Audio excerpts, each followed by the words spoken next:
ನಮಸ್ಕಾರ ಕರ್ನಾಟಕ, ಎಲ್ಲರೂ ಹೇಗಿದ್ದೀರಾ? ಚೆನ್ನಾಗಿದ್ದೀರಾ ಅಂತ ಭಾವಿಸ್ತಾ ಇವತ್ತು ಪವಿತ್ರ ಗೌಡಾರ್ ಅವರು ರಿಲೀಸ್ ಆಗಿದ ತಕ್ಷಣ ದೇವಸ್ಥಾನಕ್ಕೆ ಹೋಗಿ ದೇವಸ್ಥಾನದಲ್ಲಿ ಪೂಜೆ ಮಾಡಿದ್ರು. ಪೂಜೆ ಮಾಡಿ ದರ್ಶನ್ ಹೆಸರಲ್ಲೇ ಒಂದು ಅರ್ಚನೆ ಕೂಡ ಮಾಡಿಸಿದ್ರು. ಅವರ ತಾಯಿಗೆ ಒಂದು ಸನ್ನೆ ಮಾಡುವ ಮೂಲಕ ಅರ್ಚನೆಯಲ್ಲಿ ದರ್ಶನ್ ಹೆಸರನ್ನ ಪ್ರಸ್ತಾಪ ಮಾಡಿದ್ರು. ಓಕೆ, ಇಲ್ಲಿ ಏನಪ್ಪ ಅಂದರೆ ಸುಮಾರು 6 ತಿಂಗಳ ಸತತ ಪ್ರಯತ್ನದ ನಂತರ ಎಲ್ಲರಿಗೂ ಬೇಲ್ ಸಿಕ್ಕಿದೆ, ಹೊರಗಡೆ ಬಂದಿದ್ದಾರೆ. ಒಂದಷ್ಟು ಕಾಂಟ್ರವರ್ಸಿಗಳು, ಒಂದಷ್ಟು ತಲೆನೋವು, ತಲೆಬಿಸಿಗಳು ಎಲ್ಲ ಆದರೂ ಇಂದು ಪವಿತ್ರ ಗೌಡಾರ್ ಅವರು ದೇವಸ್ಥಾನಕ್ಕೆ ತೆರಳಿ ದರ್ಶನ್ ಹೆಸರನ್ನು ಪ್ರಸ್ತಾಪ ಮಾಡಿದ್ದಾರೆ. ಇದು ಅವರ ವೈಯಕ್ತಿಕ ವಿಚಾರ, ಸ್ನೇಹಿತಾಂಬ ಒಂದು ಕಾರಣಕ್ಕೆ ಮಾಡಿಸಿರ್ಬೋದೇನೋ, ಮಾಡಿಸ್ಲಿ. ಆದರೂ ಅಭಿಮಾನಿಗಳಿಗೆ ಒಂದಷ್ಟು ಇರುಸು ಮುರುಸು ಆಗೇ ಆಗಿರುತ್ತೆ. ಮತ್ತು ಇನ್ನೊಂದೇನಪ್ಪ ಅಂದರೆ ಇನ್ನೊಂದಷ್ಟು ಮಾತುಗಳು ನಡೀತಾ ಇದೆ. ಏನಪ್ಪ ಅಂದರೆ ದರ್ಶನ್ನ ಭೇಟಿ ಆಗೋದಕ್ಕೆ ಪವಿತ್ರ ಗೌಡ ಹೋಗ್ತಾರಾ, ಇವತ್ತೇ ಹೋಗ್ತಾರಾ, ನಾಳೆ ಹೋಗ್ತಾರಾ ಅಂತ ಮೀಡಿಯಾದಲ್ಲಿ ಒಂದಷ್ಟು ಕಟ್ಟು ಕತೆಗಳನ್ನ ಕಡ್ದಿದ್ದಾರೆ. ಯಾವುದೇ ಕಾರಣಕ್ಕೂ ಅವ್ರು ಹೋಗೋದು ಬೇಡ, ಅವರು ಮೀಟ್ ಆಗೋದು ಬೇಡ. ಇವಾಗಿರೋ ಪರಿಸ್ಥಿತಿಗಳು, ಇವಾಗಿರೋ ಕಷ್ಟಗಳು ನೋಡಿ ಸಾಕಾಗೋಗಿದೆ. ಇನ್ನಾದರೂ ಬಿಟ್ಬಿಟ್ರೆ ಸಾಕು ಅಂತ ಅಭಿಮಾನಿಗಳಿಗೂ ಅನ್ನಿಸ್ತಿರುತ್ತೆ.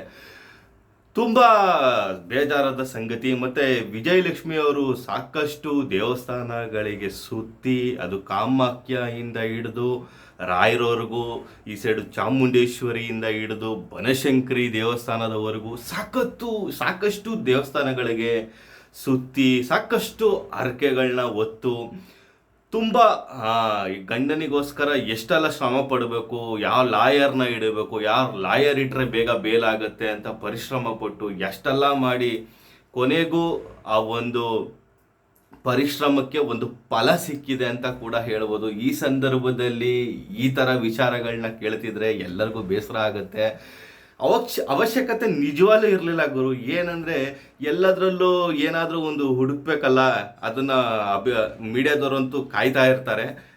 ಈ ಟೈಮಲ್ಲಿ ಅವ್ರ ಹೆಸರಲ್ಲಿ ಅರ್ಚನೆ ಮಾಡಿಸೋದು ಇವೆಲ್ಲ ನೋಡಿದ್ರೆ ಯಾಕೋ ಒಂದು ಬೇಜಾರಾಗುತ್ತೆ. ಒಟ್ಟಿನಲ್ಲಿ ನೋಡೋಣ ಮುಂದೆ ಏನೇನಾಗುತ್ತೆ, ಇನ್ನೂ ಎತ್ತೆತ್ತಾಗುತ್ತೆ. ಮತ್ತು ಇವಾಗ ನೋಡಿದ್ರೆ ಕಮಿಷನರ್ ಅವರು ಒಂದು ಸುದ್ದಿಗೋಷ್ಠಿಯಲ್ಲಿ ಹೇಳಿದ್ದಾರೆ, ಈ ಪ್ರಕರಣ ಏನು ಬೇಲ್ ಸಿಕ್ಕಿದೆ ಎಲ್ಲರಿಗೂ, ಇದನ್ನು ಮೇಲ್ಮನವಿ ಮಾಡೇ ಮಾಡ್ತೀವಿ, ಸುಪ್ರೀಂ ಕೋರ್ಟ್ಗೆ ಹೋಗೇ ಹೋಗ್ತೀವಿ, ಅಪೀಲ್ಗೆ ಹೋಗೇ ಹೋಗ್ತೀವಿ, ನೋಡೋಣ ಅಲ್ಲಿ ಏನಾಗುತ್ತೆ. ಅಪೀಲ್ ಅಂತೂ ಮಾಡೇ ಮಾಡ್ತೀವಿ, ನಾವು ಎಲ್ಲದನ್ನು ತಯಾರು ಮಾಡ್ಕೊಂಡಿದ್ದೀವಿ, ಇನ್ನೇನಿದ್ರು ಸರ್ಕಾರದ ಒಂದು ಆದೇಶ ಸಿಕ್ಕಿದ್ರೆ ಸಾಕು ಅಂತ ಒಂದು ಪ್ರೆಸ್ ಮೀಟಲ್ಲಿ ಅವ್ರು ಹೇಳಿದ್ದಾರೆ. ಮತ್ತೆ ಸ್ನೇಹಿತರೆ, ನಿಮಗೆ ಈ ವಿಚಾರಗಳು ಏನು ಅನ್ನಿಸ್ತಿದೆ? ಪವಿತ್ರ ಗೌಡ ಆಚೆ ಬಂದ ಮೇಲೆ ಮಾಡಿರೋ ಈ ಒಂದು ಅರ್ಚನೆ ಬಗ್ಗೆ ನಿಮ್ಗೆ ಏನು ಅನ್ನಿಸ್ತಿದೆ ಅದನ್ನು ಕಮೆಂಟ್ ಬಾಕ್ಸಲ್ಲಿ ತಿಳಿಸಿ. ಆದಷ್ಟು ಈ ಒಂದು ವಿಡಿಯೋನ ಶೇರ್ ಮಾಡಿ, ಲೈಕ್ ಮಾಡಿ. ನಮಸ್ಕಾರ.